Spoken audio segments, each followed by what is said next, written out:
বিয়ের প্রলোভন দেখিয়ে অর্থ আত্মসাৎ এবং আপত্তিকর ছবি ও ভিডিও সামাজিক যোগাযোগ মাধ্যমে ছড়িয়ে দেওয়ার হুমকির অভিযোগে কণ্ঠশিল্পী মাইনুল আহসান নোবেলকে গ্রেপ্তার করেছে পুলিশ। সোমবার দুপুরে নারায়ণগঞ্জের সিদ্ধিরগঞ্জ এলাকার বটতলা এলাকা থেকে গ্রেপ্তার করা হয় বলে জানিয়েছে ঢাকা মেট্রোপলিটন পুলিশ।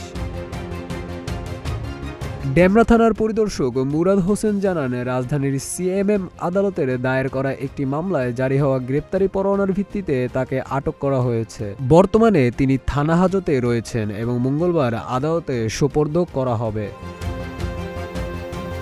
মামলা সূত্রে জানা যায়, গত বছরের ১৩ আগস্ট এক নারী নোবেলের বিরুদ্ধে বিয়ের কথা বলে অর্থ আত্মসাৎ ও ব্যক্তিগত গোপনীয়তা লঙ্ঘনের অভিযোগে মামলা করেন।